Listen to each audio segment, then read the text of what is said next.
आज के वीडियो में हम बात करेंगे प्रतिशत के कुछ उदाहरण के बारे में।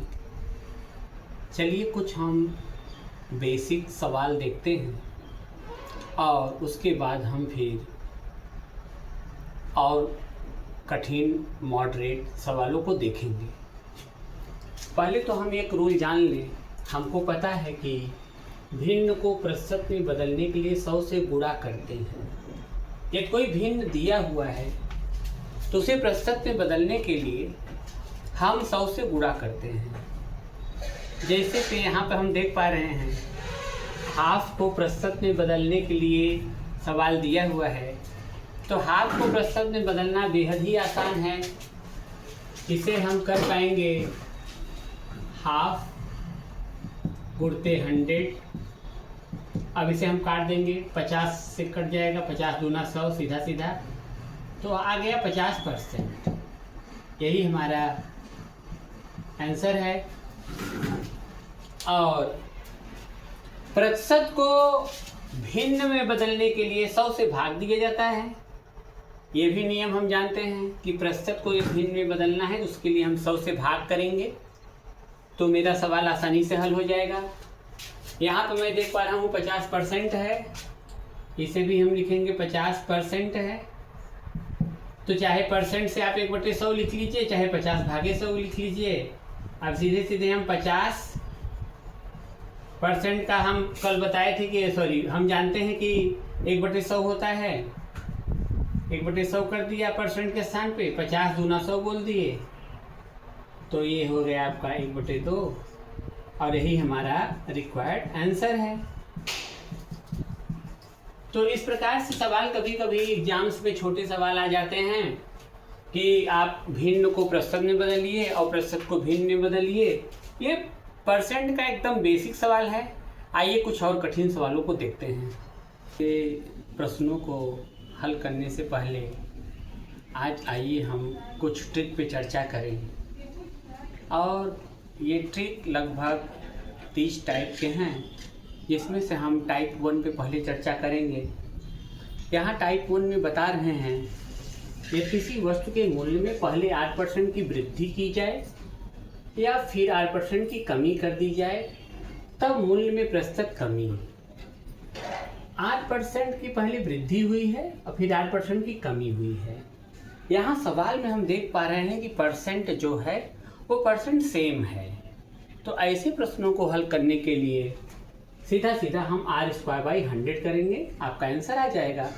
चलिए एक उदाहरण देखते हैं। उदाहरण, किसी ऑटो का किराया पहले 10% बढ़ाया गया तथा फिर किराए में 10% की ही कमी कर दी गई। पहले 10% किराया बढ़ाया गया, फिर 10% की कमी कर दी गई। इस प्रकार किराए में कितने प्रतिशत की कमी होगी? सवाल में पूछा है कितने प्रतिशत की कमी होगी। तो इसका हल कैसे निकालेंगे? इसका हल निकालना बेहद ही आसान है। हमें सूत्र पता है कि यदि माने परसेंट ये दोनों बराबर हैं, 10% बढ़ाया गया और 10% ही कमी कर दी गई है, तो प्रतिशत कमी बराबर प्रतिशत कमी बराबर r²/100। r²/100 परसेंट, r का मान है 10 का वर्ग बटे 100 परसेंट, 10^100/100 परसेंट या 1 हो गया, तो 1% हम यहाँ पे देख पा रहे हैं। ये हमारा आंसर है और 1% कहेंगे तो आपका विकल्प ए सही है। ये टाइप 2 के सवाल पर हम चर्चा करें कि टाइप 2 का सवाल क्या है। यहाँ पर हम देख पा रहे हैं, यदि किसी आयत की लंबाई व चौड़ाई में क्रमशः x% व y% की वृद्धि या कमी कर दी जाए, तो क्षेत्रफल में प्रतिशत प्रभाव जो होगा x + y + xy/100 होगा। आइए एक उदाहरण से हम समझते हैं। यदि किसी आयत की लंबाई में 20% की वृद्धि व चौड़ाई में 10% की कमी कर दी जाए, तो क्षेत्रफल पर प्रभाव क्या होगा? यहाँ पे पूछ रहे हैं, माने विकल्प दिया है 8% वृद्धि, 16% वृद्धि, 11% कमी एंड 12% कमी। तो चलिए इसका आंसर देखते हैं, इसका सलूशन देखते हैं। इसका सलूशन क्या है? यहाँ पे सवाल में दिया है 20% की वृद्धि दिया हुआ है।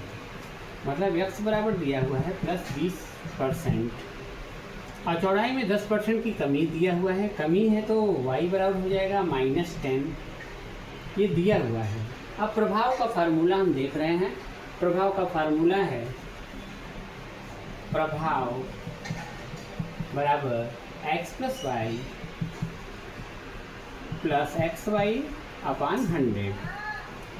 x का मान है 20, y का मान है 10 + 20 × -10/100।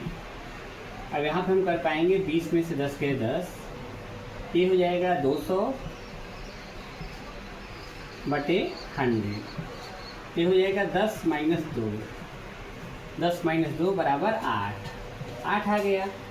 8 जो है ये धनात्मक है, इसे हम बोलेंगे 8% वृद्धि। 8% वृद्धि है ये, 8% वृद्धि है ये, और ये हमारा विकल्प सही है। ये सवाल हम देख पा रहे हैं टाइप 3 का है। टाइप 3 में हम देख पा रहे हैं कि यदि किसी वस्तु का मूल्य रुपए A प्रति इकाई से बढ़कर रुपए B प्रति इकाई हो जाए तो उसकी खपत में प्रतिशत कमी जिससे खर्च न बढ़े, इसके लिए जो हमको कंडीशन या फार्मूला बताया जा रहा है वो है B - A/B × 100। इसको हम अपने भाषा में बोलते हैं ज़्यादा माइनस कम बटे ज़्यादा, ज़्यादा माइनस कम बटे ज़्यादा × 100। इससे चलिए उदाहरण को लगा करके समझा जाए, देखा जाए।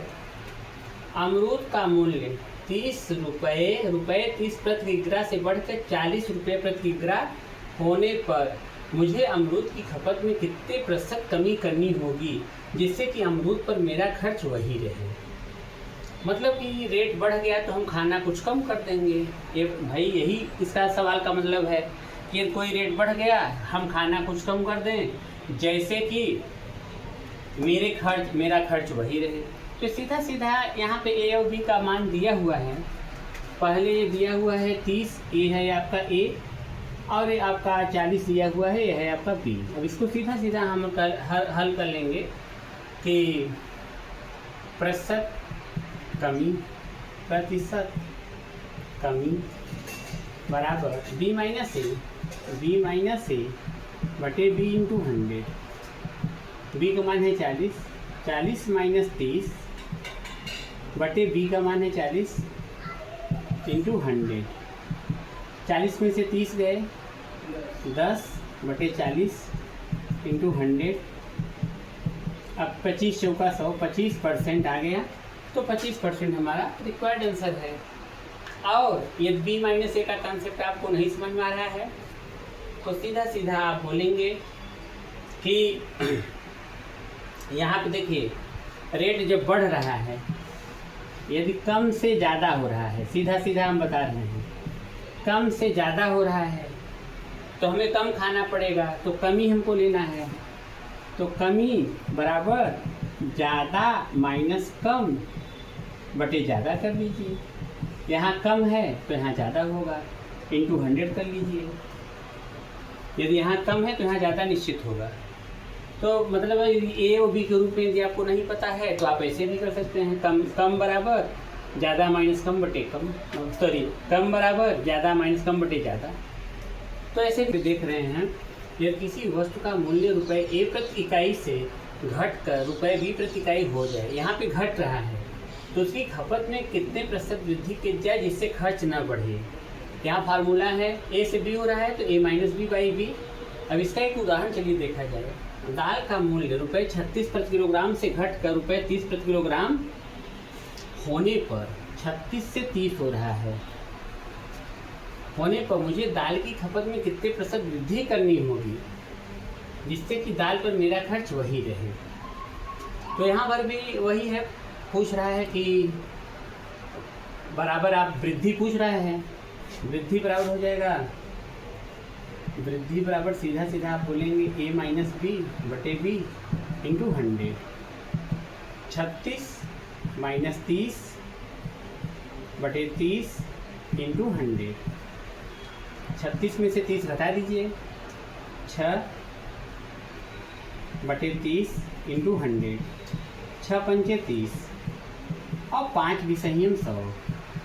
20%, तो 20% हमारा रिक्वायर्ड आंसर आ गया। लेकिन मान लीजिए आपको a माइनस बी माइनस ए में दिक्कत हो रहा है, तो सीधा सीधा आप ऐसे देखिए, यहाँ ज़्यादा से कम हो रहा है, ज़्यादा से कम हो रहा है। तो हमसे वृद्धि पूछ रहे हैं, ज़्यादा पूछ रहे हैं, प्रतिशत वृद्धि पूछ रहे हैं, तो ज़्यादा पूछ रहे हैं। ज़्यादा बराबर हो जाएगा ज़्यादा माइनस कम बटे कम।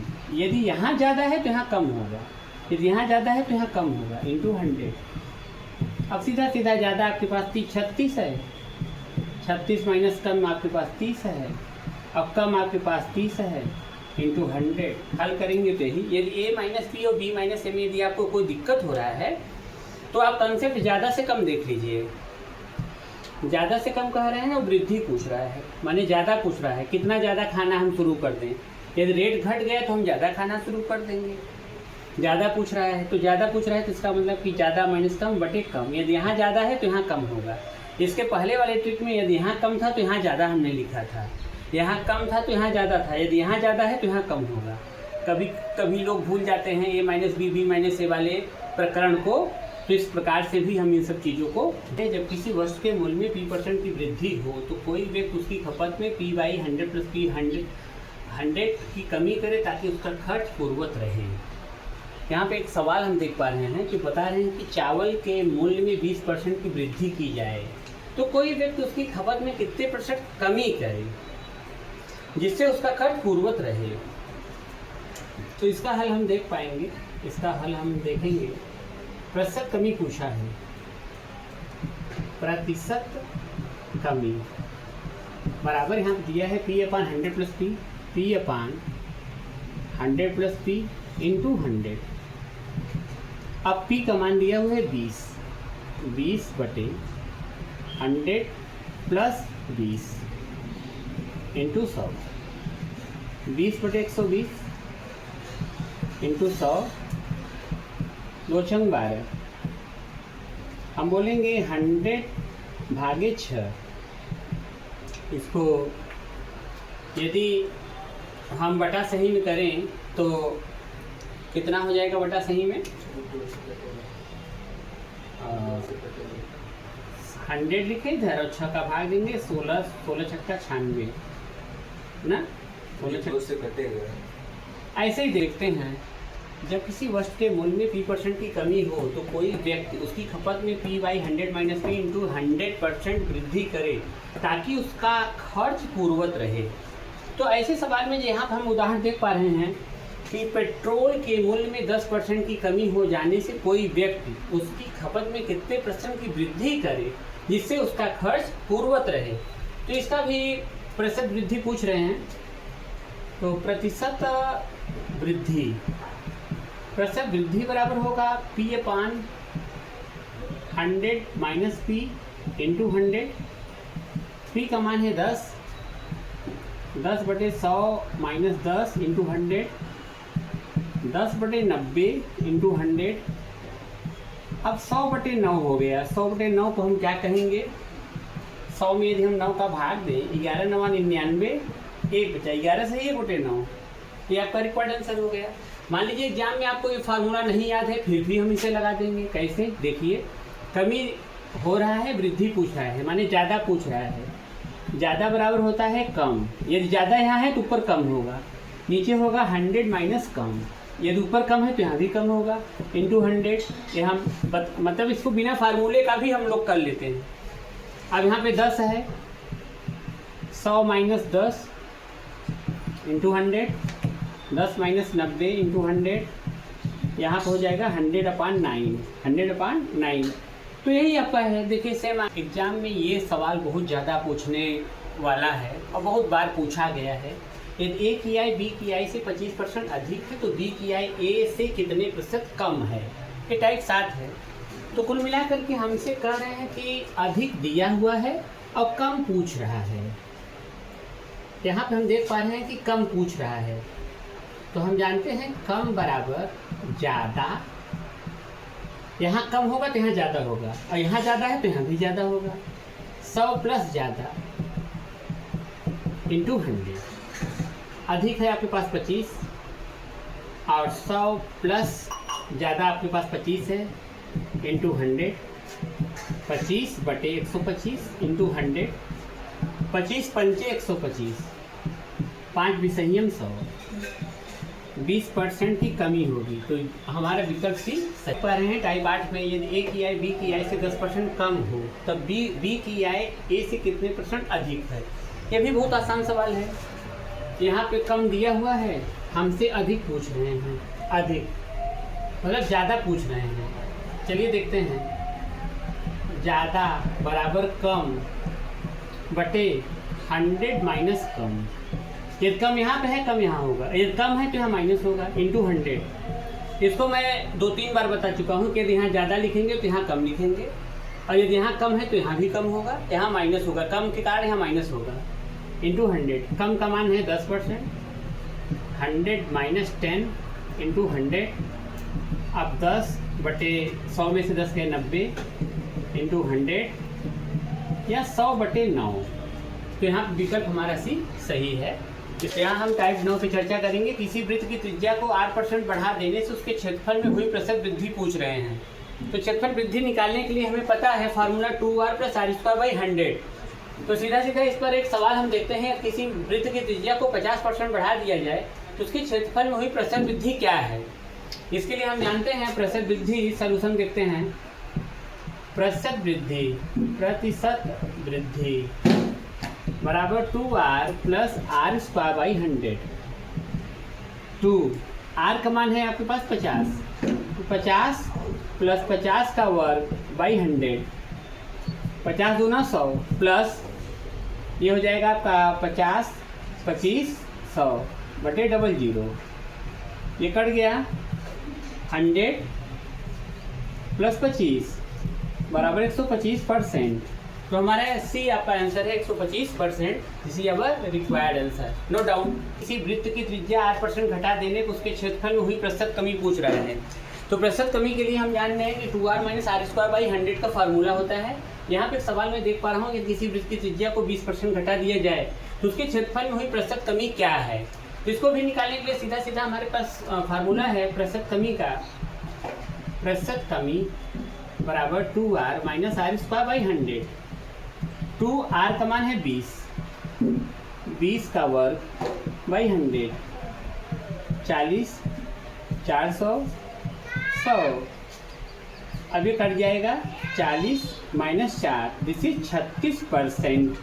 तो हमारा रिक्वायर्ड आंसर होगा 36%। ये देखिए पॉपुलेशन का सवाल आ गया है, प्रतिशत में पूछ रहा है कि ये किसी गांव की जनसंख्या P है तथा उसके 8% की वार्षिक वृद्धि हो रही है।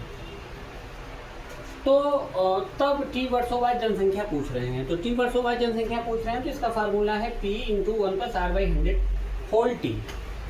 तो यहाँ P × 1 + r/100 power T। P का मान दिया है 352 800, 352 800 गुणते 1 + r का मान दिया है 5, 5 बटे 100। T का मान है 2 वर्षों बाद, यहाँ 2 रखा। 352800 इंटू 5 विसंयम 100, 20 × 20 = 21, 21 बटे 20 के घाते 2, 352800 इंटू 21 बटे 20 इंटू 21 बटे 20।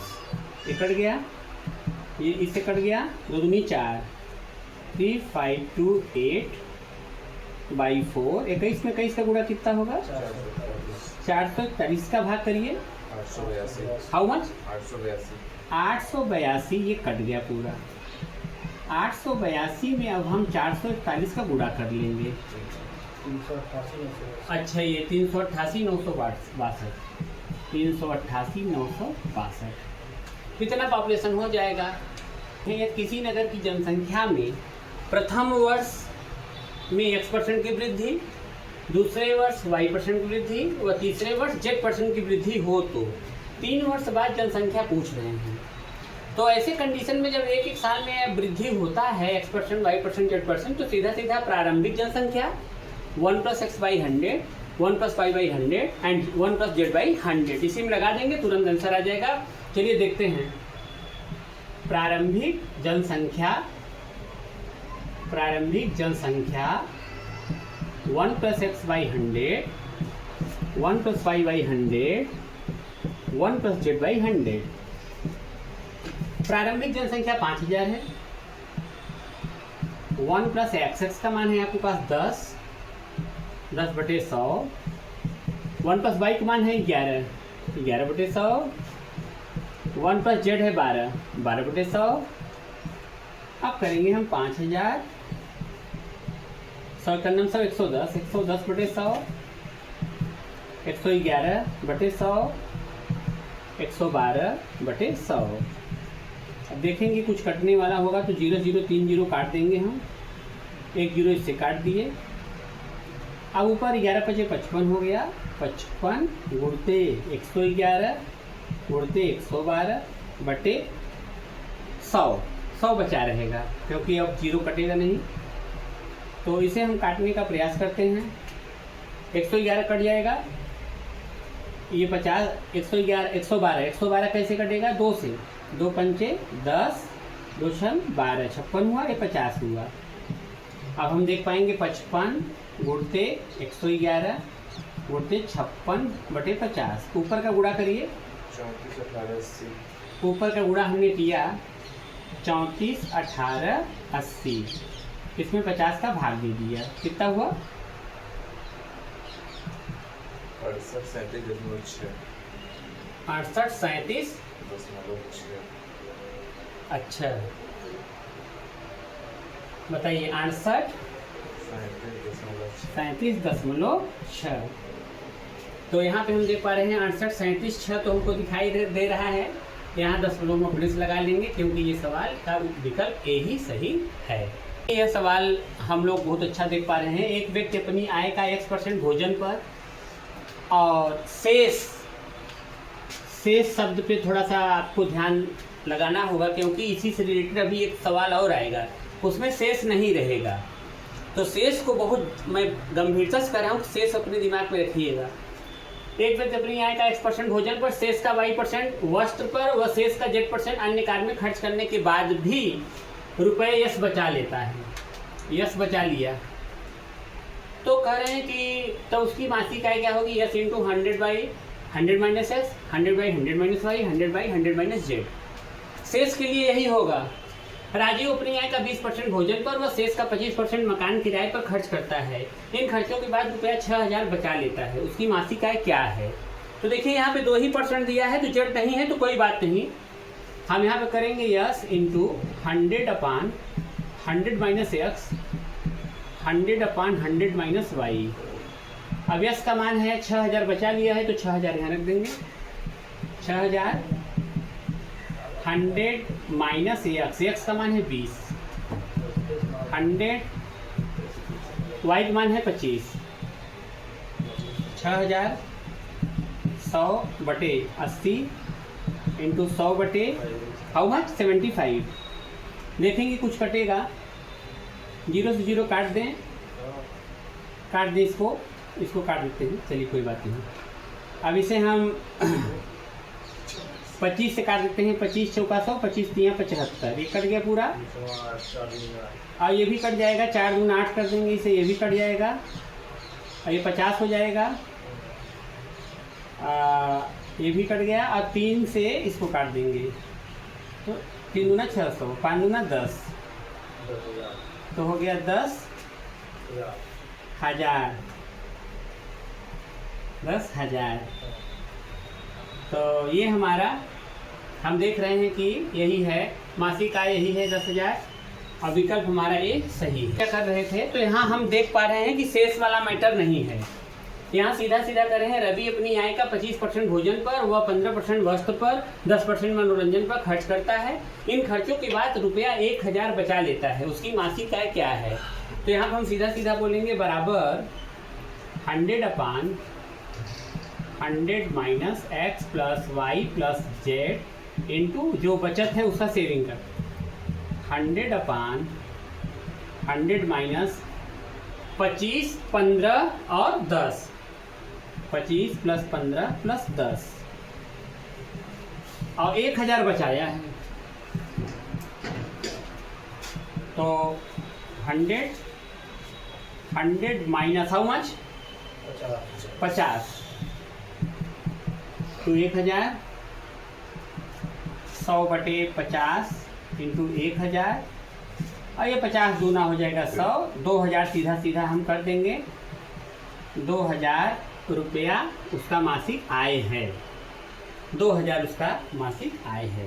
बहुत रवि भैया बहुत छोटी नौकरी कर रहे हैं तो उनका मासिक आय केवल 2000 ही है।